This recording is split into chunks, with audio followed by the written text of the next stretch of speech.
menyangka bahwa itu semua dapat mengekalkan kebahagiaan, dapat menunjang kehidupan yang langgeng. Ada yang berlomba-lomba mengejar-ngejar harta. Seluruh waktu dalam hidupnya habis untuk mengejar harta. Tidak peduli siang atau malam, sore atau pagi. Sujud tidak lagi sempat, Allah dilupakan dengan agama jauh. Ada yang berlomba mengejar-ngejar pangkat, jabatan dan kedudukan. Tidak peduli menjilat ke atas, menginjak ke bawah atau menyikut kiri dan kanan. Bahkan teman pun jadi lawan, lawan pun jadi teman. Bukan soal, yang penting pangkat terkejar. Ada yang berlomba memperbanyak kendaraan. Sejak dari jet pribadi, pesawat kapal pesiar, sampai kepada mobil-mobil mutakhir. Ada yang berlomba memperbagus rumahnya. Ada yang berlomba memperbanyak istri dan anak-anaknya. Seluruhnya tenggelam di dalam perlombaan yang menurut ukuran mereka akan mendatangkan prestise, kemegahan dan kebanggaan. Allah Subhanahu wa ta'ala menegur, memberikan peringatan dalam surah yang pendek, yaitu surah At-Takatsur. Alhaakumut takatsur hatta zurtumul maqabir kalla sawfa ta'lamun. Alhaakum ay syagalakum an ta'ati rabbikum. Kamu telah lalai daripada taat kepada Tuhanmu, dan yang menyebabkan kamu lalai itu tidak lain at-takatsur. At-takatsur artinya at-tabahi bi kathrati mata'id dunya. Bermegah-megah dengan memperbanyak kesenangan hidup duniawi. Dengan kata lain, berlomba-lomba mengejar kemegahan duniawi telah menyebabkan kamu lalai daripada mengingat, daripada taat kepada Allah Subhanahu wa ta'ala. Apabila orang cenderung materialistis, seluruh kegiatan hidup dikerahkan untuk berlomba memperbanyak materi. Apa namanya harta benda, apa namanya rumah, apa namanya pangkat dan jabatan. Maka dikala itu seseorang akan sangat mudah lalai daripada taat kepada Allah Subhanahu wa ta'ala. Hilanglah kesadaran bahwa sesungguhnya apapun yang kita miliki dalam kehidupan dunia ini tidak lain hanya barang titipan sementara. Kita cari, kita kejar, tapi setelah kita dapatkan, jangan dia dijadikan tujuan. Jadikanlah dia sebagai alat. Apabila harta benda duniawi sudah dijadikan sebagai tujuan daripada kehidupan, maka sesungguhnya kita sudah terseret dalam satu siklus, satu lingkaran setan yang tidak akan pernah berujung.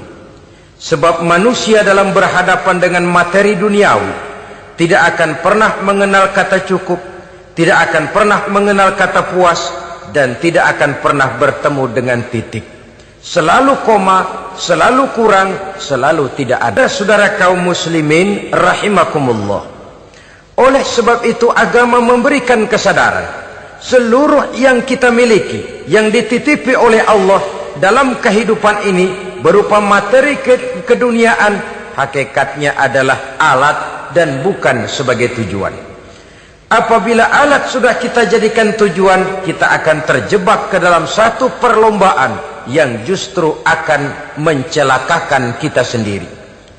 Inilah yang saya maksud dengan sirkuit celaka. Perlombaan yang hanya membuat kita jerih, payah, keringat bercucuran, tenaga terkuras, tapi tidak akan pernah sampai ke garis finish. Karena memang tidak ada garis finishnya. Betapapun jauhnya satu perlombaan, dia mesti punya garis finish. Tapi kalau sudah at-takatsur, berlomba bermegah-megah diri, maka barangkali tidak akan pernah ada garis finishnya. Kita akan terseret dalam lingkaran setan, berputar di seputar itu tanpa tahu kapan berhenti dan di mana titiknya. Agamalah yang memberikan kesadaran. Alhaakumut takatsur.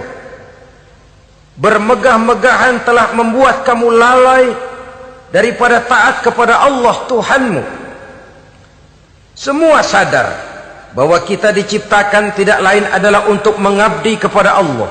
Nilai pengabdian ini sering lentur, nilai pengabdian ini sering luntur manakala kita sudah berlomba-lomba bermegah-megah dengan materi kehidupan dunia. Islam jelas tidak menganjurkan penganutnya jadi orang miskin. Bahkan Imam Ali karramallahu wajhah pernah mengatakan, kemiskinan bisa menyebabkan kekufuran. Ayat yang pertama turun juga kita tahu, Iqra, baca olehmu. Kan seolah-olah Quran cuma tidak langsung saja bilang, hai orang Islam, kamu jangan jadi bodoh. Kebodohan menimbulkan kemiskinan, kemiskinan mendekatkan kita kepada kekufuran. Jadi miskin sama kufur tetangga. Artinya dalam kondisi miskin, kemudi hati itu mudah terombang-ambing.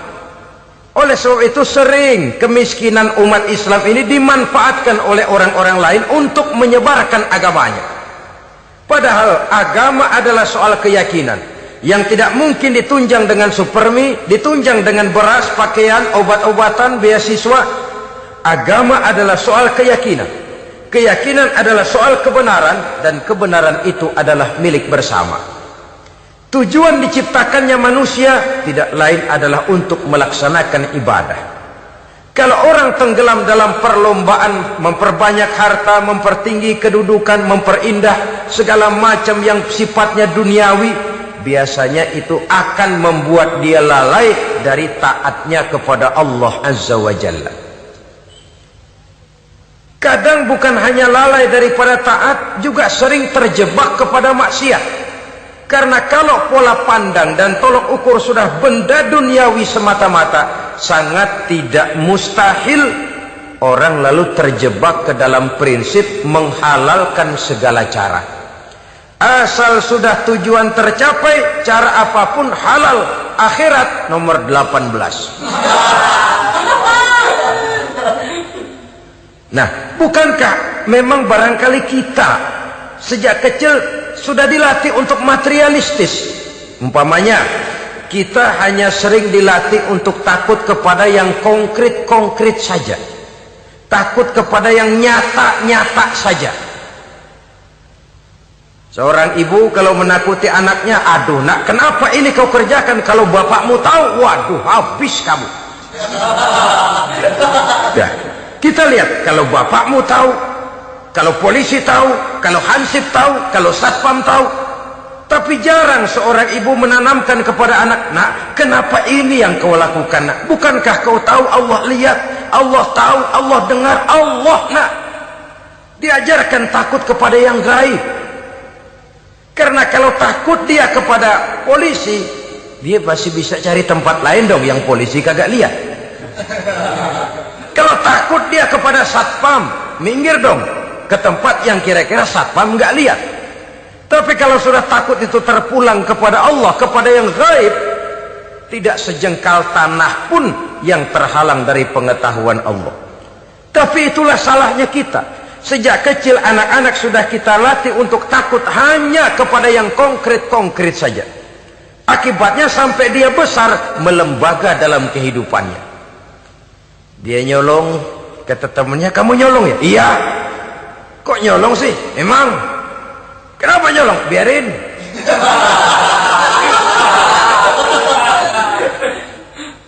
Kamu kan tahu Allah lihat? Tahu. Kenapa nyolong juga? Biarin. Asal orang jangan lihat. Kalau Allah mah lihat, dia kagak ribut. Allah enggak ribut katanya. Nah, ini kan satu refleksi yang timbul daripada kenyataan. Jikalau orang hanya dijejali rasa takut kepada yang konkret-konkret saja, kepada yang zahir-zahir saja, yang akan tumbuh lalu mental kucing. Sopan, tenang, kalem, ayem, nggelenggem. Kalau ada orang, sedikit orang meleng, kucing kelihatan watak aslinya. Saudara-saudara kaum muslimin rahimakumullah. Oleh sebab itulah maka agama lewat surah yang kita bicarakan pada pertemuan ini memberikan peringatan. Kala, jangan begitu dong. Kamu boleh mencari dunia, silahkan cari harta yang banyak, cari pangkat yang tinggi, tapi jangan itu membuat kamu lalai daripada taat terhadap Allah Subhanahu wa ta'ala. Jangan karena keinginan mendapat harta yang sebanyak-banyaknya lalu melakukan segala macam cara asal tujuan tercapai. Itu sudah membuat kita lalai. Jangan karena ingin mengejar kedudukan yang tinggi lalu jilat atas injak bawah, nggak mempan jilat, dukun dipakai.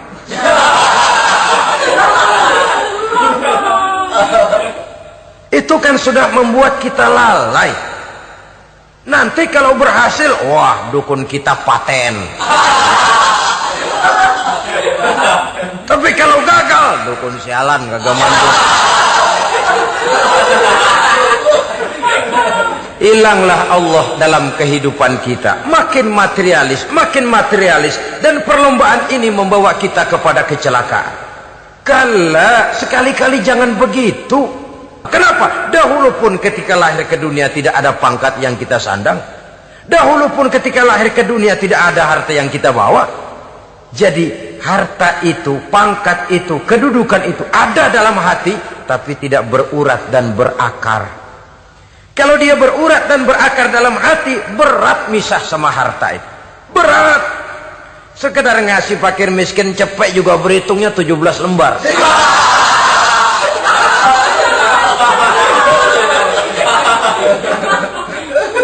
Dengar di kantornya mau ada mutasi, pindah dia dari tempat basah ke tempat kering, baru berita burung udah meriang duluan. Ini nanti bagaimana, itu nanti bagaimana, ini nanti bagaimana.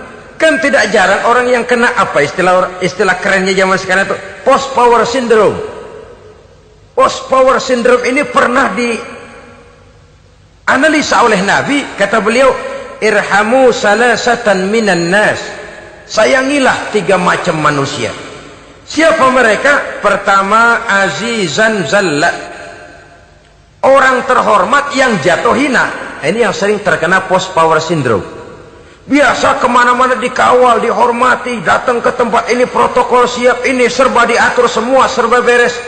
Begitu jabatan selesai atau pensiun, habis orang gak indah-indah. Dia lihat orang diemin aja, orang diemin, orang tonton. Ini kalau nggak kuat mentalnya, itu kena post power syndrome. Akibatnya ya bisa jantungan, bisa leper, bisa darah tinggi. Ya penyakit-penyakit yang zaman dulu kita nggak kenal. Ini kan makin banyak dokter, makin maju ilmu kedokteran, makin aneh penyakit. Saudara hadirin yang saya hormati, post power syndrome kena apa yang dinamakan frozen emotional attitude. Tidak kuat menghadapi kenyataan. Azizan zalla, orang terhormat yang jatuh hina, itu sangat perlu dikasihani. Yang kedua, ghaniyan qad iftaqar, orang kaya jatuh miskin. Ini juga sama. Biasa hidup apa ada, serba ada, lalu harus hidup apa adanya. Ini kalau kurang kuat benar-benar memble ini.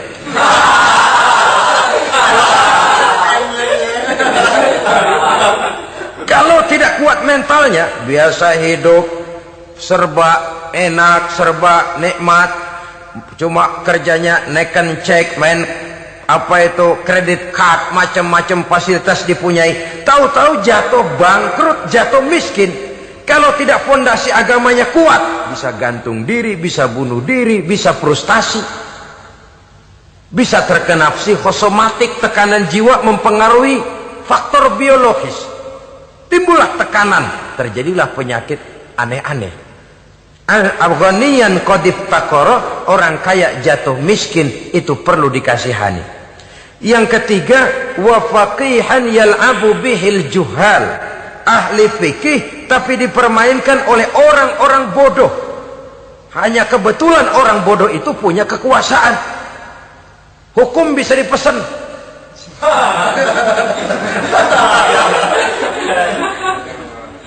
Aturannya haram, Ustaz, ada haram dikit aja dah.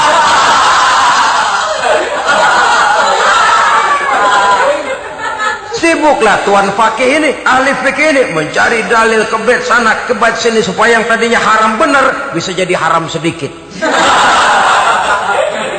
Padahal yang minta ini orang bodoh, tidak ngerti agama. Cuma karena punya kekuasaan dipermainkan oleh orang yang fakih. Orang yang fakih ini dipermainkan. Kasihan orang yang seperti itu. Wa faqihan yal'abu bihil juhal. Ahli fikih tapi dipermainkan oleh orang-orang bodoh. Akibatnya karismanya hilang, wibawanya lenyap. Dia menyangka bahwa dengan mengharam-haram sedikit-sedikit itu dia bisa mendapat keuntungan yang berganda-ganda. Padahal akibatnya itu hanya akan membawa kecelakaan saja. Allah peringatkan benar, kala sekali-kali jangan begitu.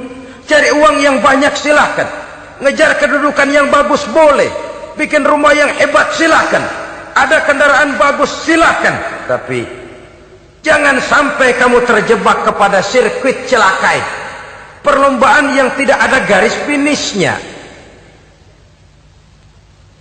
Sering dicontohkan orang menghayal, melamun, kamu kenapa enggak mau ibadah? Lah bagaimana mau sembahyang, saya di Jakarta masih ngontrak.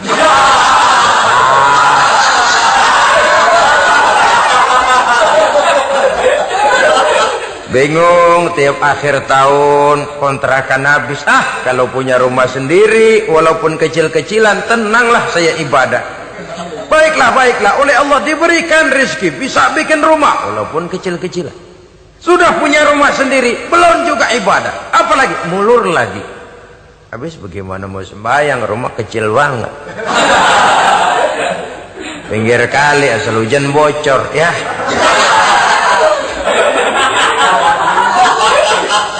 Kalau bisa punya rumah permanen, rajin dah ibadah dah. Iyalah, diberikan rezeki, bisa bikin rumah besar. Kamarnya banyak, halamannya luas. Kendaraan belum ada. Perabotan belum lengkap. Sudah ada kendaraan, belum kayak orang-orang. Sudah kayak orang-orang, masih sama dong, kudu di atas. Kapanlah selesainya? Kala, sekali-kali jangan begitu. Jangan kamu mengumpulkan harta bermegah-megah membuat kamu lalai dari taat kepada Tuhanmu. Engkau tinggalkan rukuk dan sujud, engkau jauh dari masjid, engkau kering dari kehidupan beragama. Sebab itulah maka pembangunan fisik material tidak bisa dipisahkan dengan pembangunan mental spiritual. Tidak hanya cuma dalam teori, tapi juga harus dalam praktek. Selalu pembangunan yang hanya mengarah kepada fisik material, jauh dan kering dari agama, hanya akan melahirkan manusia-manusia materialistis yang terjebak di dalam sirkuit celaka, perlombaan yang tidak pernah mengenal garis finish. Sebab itu agama mengajarkan, orang kaya itu siapa sih? Yang banyak duit? Belum tentu. Yang kebunnya di mana-mana ngebelatak? Belum tentu. Yang pabriknya selebar-lebar? Belum tentu. Yang punya segala macam peternakan, dari peternakan gajah sampai peternakan kutu?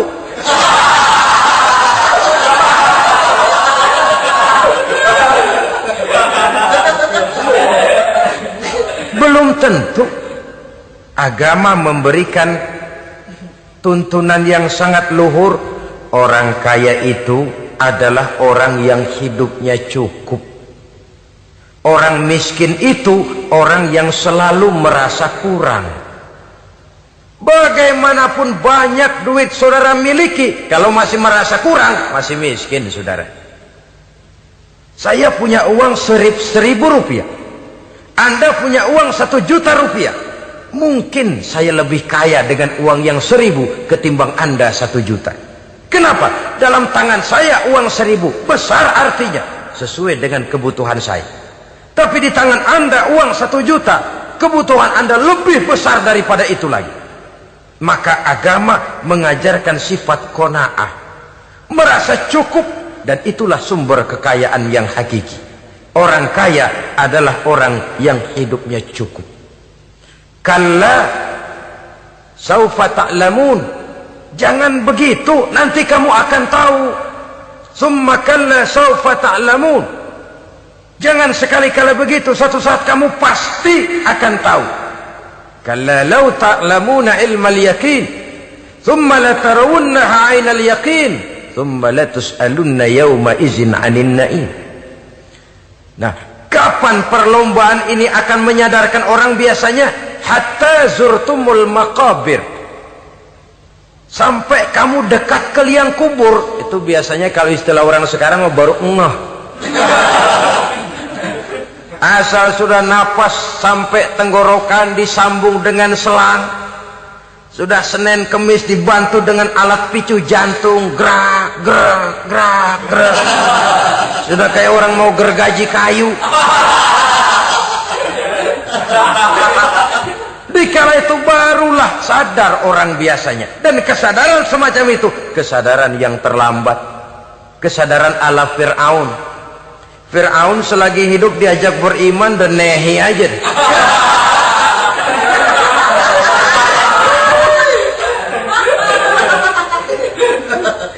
Tapi ketika dia tenggelam di lautan merah bersama seluruh tentaranya, dikala napas hampir terputus, keluar ucapannya, amantu bi Rabbi Musa wa Harun. Aduh, kalau begini mah saya juga percaya kepada Tuhannya Musa dan Harun. Saya beriman kepada Allah. Lagi timbul tenggelam mau sekarat baru beriman. Hatta zurtumul maqabir. Kamu telah lalai dari sebab bermegah-megah sampai kamu masuk ke liang kubur, dekat ke liang kubur. Kalimat zurtum di sini menjelaskan bahwa kubur itu tidak selamanya. Zurtum itu dari kalimat zaro ya zuru, berziarah. Orang berziarah kan sebentar. Ke kubur itu sama dengan berziarah kita di situ. Sebentar, tidak akan selamanya, tidak akan kekal dalam kubur. Bahwa kubur itu cuma satu halte dari sekian halte yang harus kita jalani.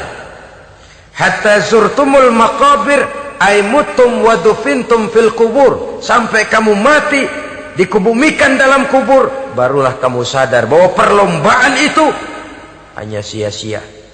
Bahwa perlombaan itu tidak akan pernah mengenal garis finish.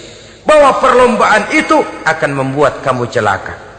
Begitulah umumnya kebanyakan orang yang terjebak ke dalam paham materialis, baru menyadari kesalahan langkahnya pada saat napas sudah sampai di tenggorokan. Ternyata uangnya yang miliaran rupiah tidak sanggup menyambung nafasnya. Ternyata kendaraan yang serba mewah berkilat tidak sanggup meneruskan kehidupannya. Ternyata pangkat jabatannya yang tinggi yang membuat dia menyebabkan temannya jadi lawan, lawannya jadi teman, tidak akan sanggup menghentikan sang malaikat maut. Kalau keadaan sudah begitu, baru sadarlah kita terlambat. Karena saat seperti itu akan dihadapi oleh setiap orang. Kala, jangan begitu. Sadarlah kamu bahwa kalau sudah dekat ke liang kubur kamu baru insaf, itu terlambat. Sebelum nafas sampai di tenggorokan, pintu tobat masih selalu terbuka. Tapi manakala nafas sudah sampai di tenggorokan, tertutuplah pintu tobat untuk orang yang bersangkutan. Oleh sebab itu, perlombaan dengan bermegah-megah terhadap materi duniawi, tolok ukur dan pandangan hidup yang terbatas kepada wujud benda semata-mata, memang sering menyebabkan orang lalai, sering menyebabkan orang lupa diri, tidak sadar tentang hakikat yang terpenting dari kehidupan ini, yaitu tentang dari mana dia datang, di mana dia sekarang, dan kemana dia akan pulang. Sungguh, ilmu pengetahuan tidak akan pernah mampu menjawab persoalan ini. Sungguh, filsafat juga tidak berdaya menghadapi pertanyaan seperti ini. Hanya agama yang mampu memberikan kepastian batin tentang hakikat dari mana kita datang, di mana kita sekarang, dan kemana kita akan pulang. Makin kita renungi pertanyaan ini, makin kita menemukan diri sendiri. Dan makin kita menemukan mengenal diri sendiri, kita akan semakin mengenal Allah Subhanahu wa ta'ala. Semakin kita mengenal Allah, maka akan semakin terpanggil kita untuk dekat dengannya, mentaati segala perintahnya, dan berupaya menjauhi segala yang dilarangnya. Dengan demikian selamatlah kita dari satu perlombaan yang hanya akan menyeret kita kepada menghalalkan segala cara, jauh dari agama, jauh dari Allah, bahkan jauh dari sesama manusia. Karena umumnya perlombaan seperti ini akan cenderung melahirkan manusia yang egois. Muslimin rahimakumullah. Lebih jauh, mari kita mengikuti peringatan Allah dalam surah Al-Munafiqun ayat 9. Di sini Allah Subhanahu wa taala mengingatkan, A'udzu billahi minasy syaithanir rajim. Ya ayyuhalladzina amanu la tulhikum amwalukum wala auladukum an dzikrillah wa may yaf'al dzalika fa ulaika humul khasirun. Hai orang-orang yang beriman, jangan sampai hartamu dan anak-anakmu melalaikan kamu daripada mengingat Allah. Wa may yaf'al dzalik, barang siapa yang melakukan hal seperti itu, fa ulaika humul khasirun, maka merekalah sesungguhnya orang-orang yang merugi. Rugi dunia, rugi akhirat. Disebutkan di sini dua hal yang sering menyebabkan kita jadi lalai. Amwal dan aulad. Harta dan anak-anak. Materi dan keluarga. Perlombaan di dalam mengumpulkan materi sering menyebabkan kita menjadi lalai. Begitu juga amanah berupa anak ini sering kita lalaikan atau sering membuat juga kita menjadi lalai. Kita lalaikan dalam arti bahwa keduanya, baik harta baik anak, merupakan amanah dari Allah. Setiap orang tua akan dimintakan pertanggungan jawab. Apabila kita lalaikan amanah ini, maka resikonya akan kembali juga kepada kita. Tapi satu hal yang jelas dalam ayat 9 surah Al-Munafiqun ini, bahwa perlombaan memperbanyak harta dan anak-anak yang masuk dalam kelompok at-takatsur itu tadi akan menyebabkan orang khasiru, termasuk ke dalam kelompok orang-orang yang rugi. Perlombaan yang hanya akan membawa kerugian semata-mata. Kemudian di dalam satu hadis Rasulullah sallallahu alaihi wasallam memberikan peringatan. Beliau bersabda, "Iza azzamat ummati dinaran wa dirhaman, nuzi'at minha haibatul Islam, wa iza tasabat ummati saqatat min ainillah." Wa iza turikatil amru bil ma'rufi wan nahyu 'anil munkari hurimat 'alaihim barakatul wahyi. Ada tiga hal yang kalau kita kerjakan akan menimbulkan tiga macam akibat di dalam hadis ini. Pertama, iza azzamat ummati dinaran wa dirhaman. Apabila umatku sudah mengagung-agungkan dinar dan dirham. Artinya kalau umatku sudah jatuh menjadi umat yang materialistis, segalanya diukur dari dinar dan dirham. Dinar dan dirham ini kalau bahasa Inggrisnya dokat.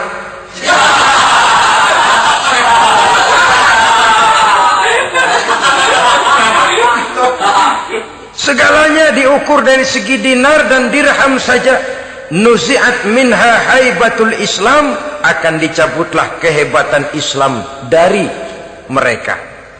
Memang ada kalanya kita berkata bahwa tanpa uang kita tidak bisa berbuat apa-apa. Tapi kalau itu dijadikan landasan dari segala sesuatu, itu yang dijadikan ukuran, itu yang dijadikan tujuan, kita hakikatnya sudah gagal sebelum melangkah. Apapun saja profesi kita, apabila sudah menjadi pendewa dinar dan dirham, akan hilanglah kehebatan Islam, akan dicabut kehebatan Islam itu. Umat Islam bisa dibeli, ulama bisa dikontrak, kiai bisa dicarter.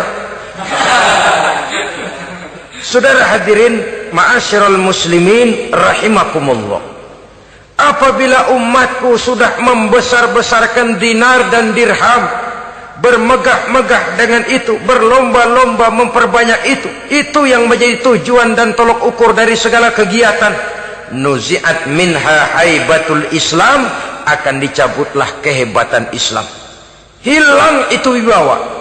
Walaupun dia bernama umat mayoritas dalam jumlah, tetapi dia minoritas dalam peranan, mayoritas dalam bilangan, tapi minoritas dalam percaturan kegiatan hidup ini. Kita ingat di zaman pengembangan Islam di masa Rasulullah sallallahu alaihi wasallam, mereka berlomba-lomba mengorbankan dinar dan dirhamnya untuk kepentingan agama, bukan mengorbankan kepentingan agama untuk mencari dinar dan dirham. Kita di zaman sekarang sering terjadi penjungkiran nilai, terbalik yang kita amalkan. Nabi Ibrahim mengorbankan putranya Ismail untuk kepentingan agama. Kita sering sekarang ini mengorbankan kepentingan agama untuk anak-anak kita. Dulu anaknya yang dikorbankan buat agama, sekarang agamanya dikorbankan buat anak.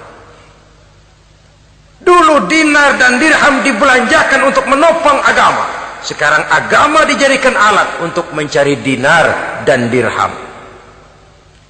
Saudara-saudara kaum muslimin rahimakumullah, memang apabila dinar dan dirham digunakan untuk penyangga perjuangan, itulah idealnya. Saya katakan tadi, dinar, dirham, uang, dunia cuma sekedar alat, bukan sekedar tujuan. Kita memerlukan alat ini. Membangun pesantren tidak cukup dengan semangat, membangun rumah sakit Islam tidak cukup dengan pidato, membangun masjid tidak cukup dengan semangat menggebu-gebu. Kita perlu semen, kita perlu pasir, kita perlu batu kali, kita perlu besi, dan itu semua beli. Tidak turun dari langit seperti turunnya embun di waktu pagi. Tidak mungkin rumah sakit Islam muncul ke permukaan hanya dengan sim salabim abrakadabra.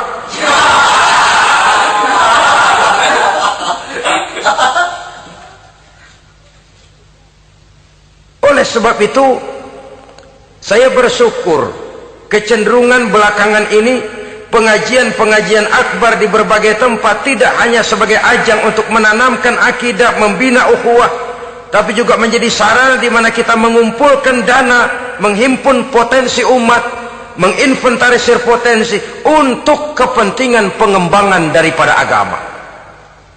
Meskipun ada satu dua orang yang salah paham tentang ini, sampai kemudian saya mendapat satu merek yang cukup tidak enak untuk didengar, mengkomersilkan pengajian katanya, karena memang ada pengajian yang menggunakan sistem karcis, sebenarnya juga tidak etis.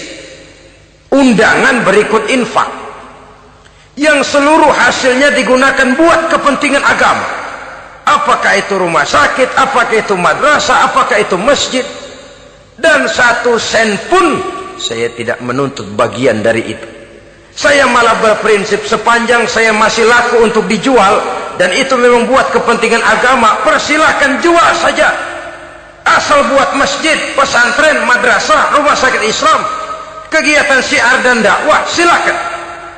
Tapi kalau sudah dijual buat kepentingan pribadi, memperkaya diri sendiri, tentunya dunia akhirat sulit untuk ridho kepada tingkah laku yang semacam itu.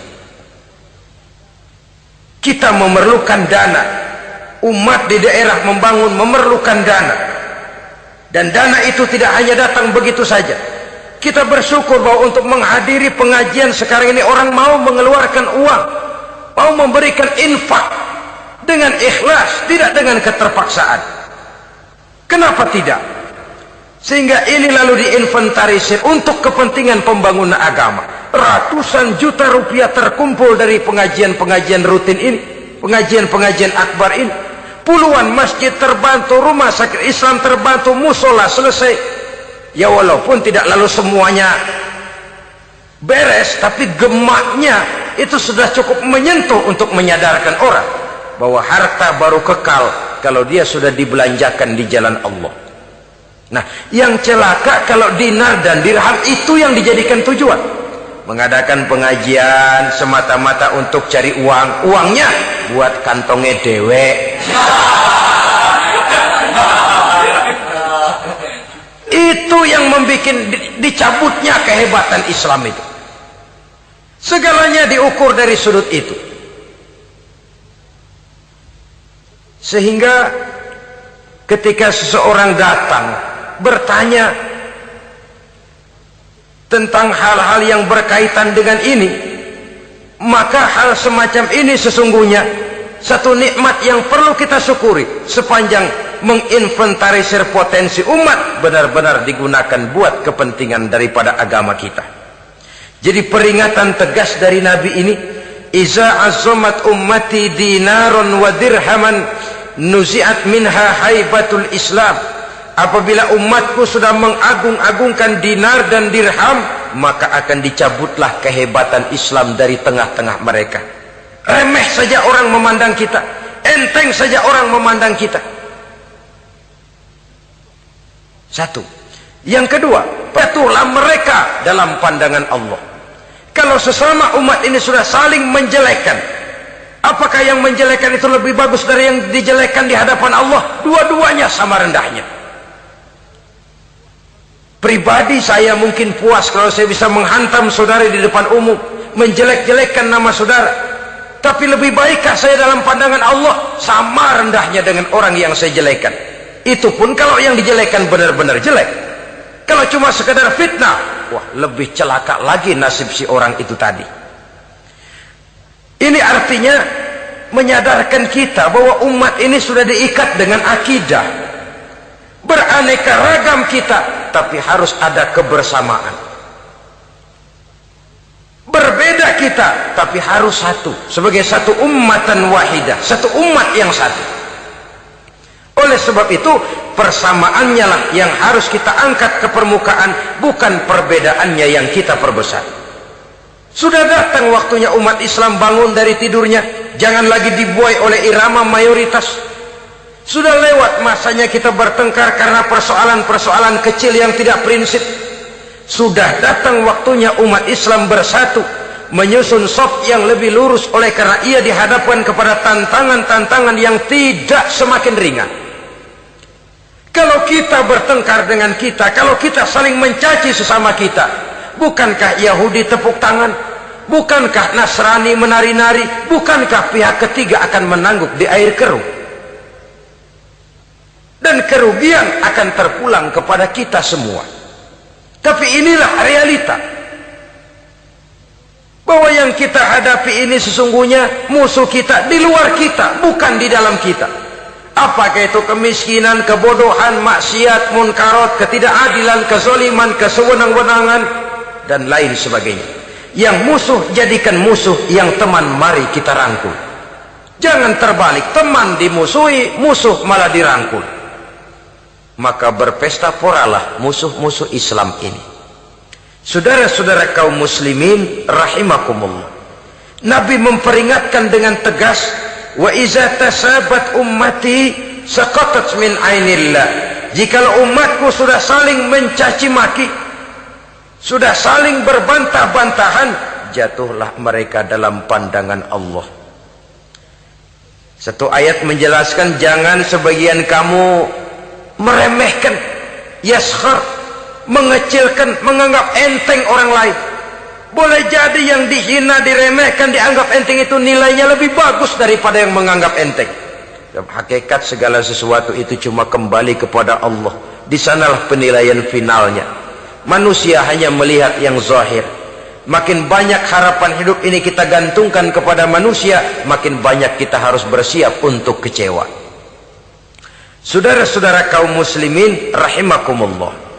Kemudian yang ketiga peringatan dari baginda Nabi, wa iza turikatil amru bil ma'rufi wan nahyu 'anil munkari hurimat 'alaihim barakatul wahyi. Apabila amar ma'ruf dan nahi munkar telah ditinggalkan, maka akan hilanglah keberkahan wahyu, akan hilanglah keberkahan Quran, akan sirnalah keberkahan agama. Amar ma'ruf dan nahi munkar ditinggalkan. Artinya di tengah masyarakat sudah tidak ada lagi yang menyerukan ini baik, ini tidak baik, ini halal, itu haram. Mari kita sholat, mari makmurkan taklim, santuni yatim piatu, makmurkan masjid. Seruan ke arah itu tidak lagi terdengar. Sementara tinggalkan judi, tinggalkan minuman keras, jauhi zina, seruan semacam itu pun tidak lagi terdengar. Maka hilanglah keberkahan wahyu itu. Karena amar ma'ruf dan nahi munkar merupakan bagian daripada ajaran agama kita. Menjadi sponsor dari segala macam kebajikan dan menjadi penghalang daripada segala macam kemunkaran sesuai dengan batas kemampuan yang kita miliki masing-masing. Nah, saya kembali kepada persoalan pokok di awal pembicaraan tadi. Bagaimana jalan keluarnya? Jalan keluarnya tidak lain adalah upaya. Bagaimana kegiatan yang sifatnya fisik material ini diimbangi dengan kegiatan yang bersifat mental spiritual. Upaya menghidupkan majelis-majelis taklim, upaya memakmurkan masjid-masjid sebagai laboratorium rohani untuk mewujudkan keseimbangan dalam pola pikir yang akan berlanjut dalam gerak hidup yang kemudian akan tertuang dalam segala perbuatan manusia. Apabila sudah terwujud kepincangan dalam pola pikir, akan pincanglah caranya bertindak dan berbuat, akan pincanglah pandangan hidupnya, akan pincanglah orientasinya di dalam kehidupan ini. Oleh karena itu, Islam dalam berbagai aspek kehidupan mengajarkan sistem keseimbangan. Mencari harta boleh, tapi tidak boleh keluar dalam kerangka fastabiqul khairat. Berlomba-lomba silahkan, tapi untuk kebaikan, bukan untuk bermegah-megah, bukan untuk menumbuhkan gengsi, bukan untuk meninggikan prestise dan harga diri, tapi fastabiqul khairat, berlomba-lomba di dalam mengejar kebajikan, di dalam menyebarkan kebaikan. Bukan sekedar berlomba-lomba, tapi tolong menolong, bantu membantu. Ta'awanu 'alal birri wat taqwa wala ta'awanu 'alal ismi wal udwan. Bertolong-tolonganlah kamu di dalam kebaikan dan takwa, jangan bertolong-tolongan di dalam perbuatan dosa dan permusuhan. Kerjasama di dalam kebaikan, kerjasama di dalam ketakwaan. Ada satu contoh yang menarik bahwa umat Islam di dalam ia menjalin kebersamaan itu harus seperti orang main sepak bola. Saudara lihat, orang main sepak bola, kalau pertandingan belum dimulai, silahkan kumpul di luar lapangan, atur strategi yang baik. Tapi kalau pertandingan sudah dimulai, turun ke lapangan hijau, jangan kumpul terus. Masa ada sepak bola gotong royong, groyok ke sana, groyok ke sini, ya kalah terus. Harus ada yang jadi penyerang tengah, kan begitu toh sepak bola. Harus ada yang jadi kiri luar, kanan dalam, striker, back, penjaga gawang. Yang penting kerjasama, teamwork, lalu mampu menciptakan operan-operan. Yang jadi back jangan ngiri sama yang jadi penyerang tengah. Jangan hasut, sebab bagaimanapun juga andai kata si penyerang tengah berhasil menjaringkan bola ke gawang lawan, kan kemenangan bukan kemenangan satu orang, kemenangan satu kesebelasan, kemenangan satu tim. Ini yang sering terjadi, back ngiri sama penjaga gawang, lalu penjaga gawang ngiri sama penyerang tengah, penyerang tengah ngiri sama kiri luar. Ya kapan mau menggolkan ke gawang lawan? Kita ini satu kesebelasan, posisi boleh berbeda. Umat Islam itu harus ada yang jadi camat, lurah, bupati, gubernur, menteri, jadi jenderal, jadi konglomerat, jadi pengusaha, jadi teknokrat. Yang penting kerjasama, teamwork, mampu menciptakan operan-operan yang akurat. Diego Armando Maradona, enggak pakai dia, enggak. Itu katanya maha bintang, gagah, hebat. bintang lapangan hijau. Kapan Maradona hebat? Kalau ditunjang oleh 10 temannya yang lain, merupakan satu kesebelasan. Bagaimanapun hebatnya Diego Armando Maradona, kalau dia sendirian lawan satu kesebelasan, remek.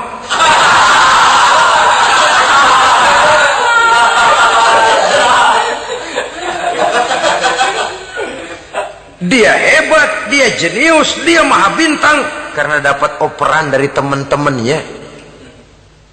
Bukan jegalan, operan. Jadi oleh sebab itu bagaimana kita menciptakan operan-operan akurat yang akan melahirkan kebersamaan di tengah-tengah umat.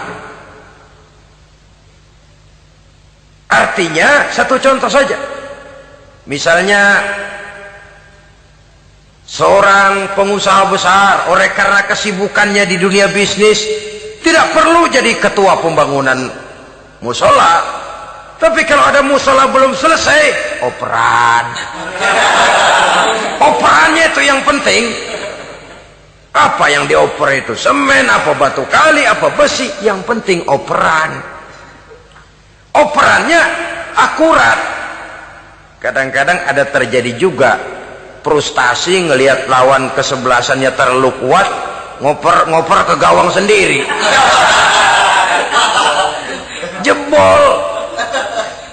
Kan sering terjadi begitu. Muslim didukung oleh umat Islam, ketika punya posisi menguntungkan malah mempersulit Islam. Ini kan ngoper ke gawang sendiri, bunuh diri namanya. Boro-boro jebolin gawang lawan, asal jangan bunuh diri juga lumayan.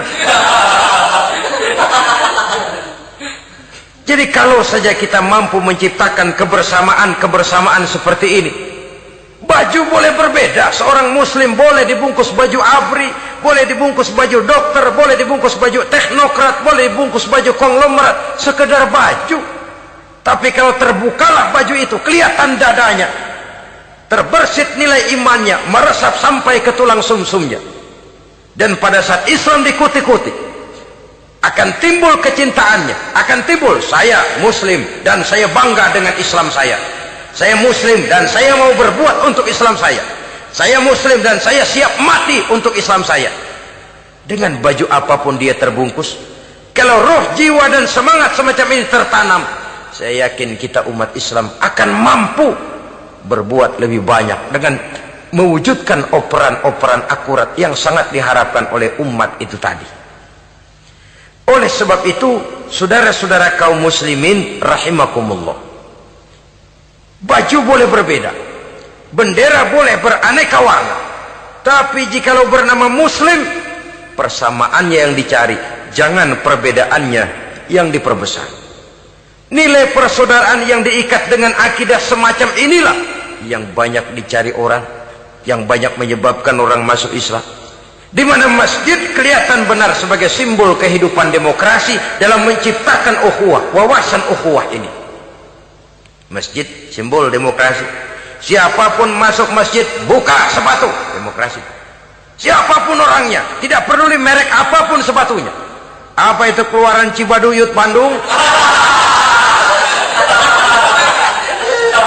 Apa itu modelnya Belli Beltoni Itali? Tidak soal, masuk masjid buka. Jumatan, kopral datang lebih dulu depan, pral. Jenderal datang belakang saja, bro. Tidak ada fasilitas khusus dalam masjid, karena di rumah Allah semua manusia sama. Si jenderal jangan lagi merasa jenderalnya, si pengusaha jangan lagi menonjolkan kebosannya. Masjid adalah simbol demokrasi daripada kehidupan umat. Sebab itu jangan terjebak kepada sektoral di dalam kita berbicara tentang ukhuwah ini. Kita boleh terbungkus dengan baju apapun, tapi kalau di balik baju itu tidak lain jiwa Islam yang mau berkorban, mau mengeluarkan harta, bahkan siap mati untuk Islamnya, maka kebersamaan itu akan mudah kita wujudkan. Tapi sepanjang kita berpecah belah, sepanjang kita centang perenang, maka tidak akan banyak yang bisa kita lakukan. Satu-satunya perlombaan yang bukan hanya dibolehkan tapi bahkan sangat dianjurkan oleh agama, yaitu fastabiqul khairat, berlomba-lombalah di dalam kebaikan. Berlomba-lomba di dalam memakmurkan masjid, berlomba-lomba di dalam menghidupkan majelis-majelis ta'lim, berlomba di dalam menegakkan yang ma'ruf dan menghancurkan yang munkar, berlomba di dalam menyantuni yatim piatu. Tapi prakteknya kan kadang-kadang terbalik. Kalau sudah kumpul yang diakur-akurin, udah nambah kebun belum? Pabrik udah diperluas belum? Bisnis sudah sejauh mana? Belum pernah ada ketemu lalu kongko masjidnya udah digedein ya. Jarang yang ngomong begitu. Madrasahnya sudah bagaimana? Sejauh mana? Mesti yang enak itu ya nyocok-nyocokin. Bagaimana rumahmu sudah? Bagaimana kendaraanmu? Bagaimana pesawatmu? Bagaimana bukankah itu juga takasur? Dari obrolan kan nanti yang belum kan timbul panasnya. Gile dia udah beli gituan, gue belum. Timbul panasnya, lalu berusaha, berlomba lagi, bersaing lagi, berlomba lagi, bersaing lagi. Walaupun persaingan perlu, karena tanpa persaingan orang jarang mikir. Hidup itu kalau nggak ada tantangan kan tidur kita. Orang hidup smooth gitu ya, jalan tenang, setenang ya nggak maju orang itu. Orang itu baru bisa mengalami kemajuan kalau dia sudah dihadapkan kepada tantangan, gemblengan, gojlogan, fitnahan, hinaan, caci maki. Persaingan itu perlu supaya orang mikir. Kalau mikir dia berbuat, kalau dia berbuat dia bisa maju. Tapi persaingan yang sehat, bukan persaingan yang lalu menimbulkan fitnah, menghancurkan nama baik orang lain, yang dilatar belakangi oleh sifat hasud, dendam, iri hati, lalu menghalalkan segala cara. Tidak, bukan itu. Persaingan yang sehat ini akan menjadi alat picu agar orang lalu berlomba di dalam kebaikan. Satu-satunya perlombaan yang bukan hanya boleh tapi bahkan sangat dianjurkan oleh agama, berfastabiqul khairat, berlomba-lomba di dalam berbuat kebaikan. Berlomba-lomba membangun masjid bukan berarti di sebelah masjid bangun masjid lagi, bukan. Kadang-kadang karena ada fastabiqul khairat, berlomba-lomba, nggak apa-apa dah. Di sebelah masjid bikin lagi masjid. Akhirnya azan perlombaan main kenceng-kencengan. Bukan itu yang diinginkan tentu, bukan itu. Bagaimana memakmurkan masjid, bagaimana memfungsikan masjid, bagaimana membina umat dan lain sebagainya. Jadi pembicaraan ke arah itu akan menimbulkan rangsangan untuk berlomba di dalam kebaikan. Kalau dia kok bisa menata masjidnya sampai makmur, jamaah senang datang ke sana, anak-anak muda betah di masjid, kenapa saya tidak? Apa konsepnya? Nah, ini kan berlomba, tapi berlomba dalam kebaikan. Kalau dia bisa menghimpun anak-anak muda lalu diarahkan kepada jalan yang positif, kenapa saya tidak bisa? Dia punya potensi yang saya juga punya. Berlomba di dalam kebaikan. Perlombaan semacam ini akan memberikan ketentraman karena jalan yang ditempuh jalan ibadah. Tapi kalau perlombaan materi, at-takasur tadi, yang timbul bukan ketentraman, panas. Karena panas, udah dekat, panas kan tetangganya hasud, dengki, iri hati, sakit, demam, orang lain maju, meriang. Lah kalau sudah begitu, hasud yang jadi bisikan hati, ya sudah, segala macam cara dilakukan untuk menjatuhkan orang lain. Dan itu sudah bukan lagi persaingan yang sehat. Saudara-saudara kaum muslimin rahimakumullah. Oleh sebab itu kita tutup pertemuan singkat kali ini dengan satu kesimpulan, bahwa harta adalah sekedar alat, bukan tujuan di dalam kehidupan. Tanpa harta barangkali orang sulit untuk bahagia, tapi harta semata-mata tidak merupakan jaminan bahwa orang lalu akan bahagia. Termasuk di dalam kata harta ini pangkat, jabatan, kedudukan, anak, istri, keluarga, rumah, tanah, pabrik, kebun, peternakan dan lain sebagainya. Perlombaan yang dianjurkan di dalam agama adalah perlombaan untuk berbuat kebaikan.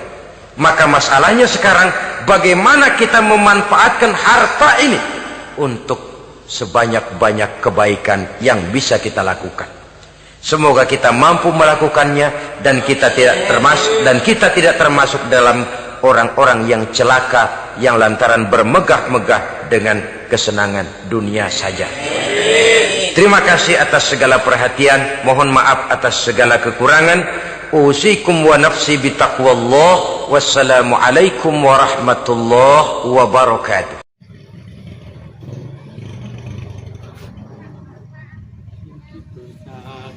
Sik-sik,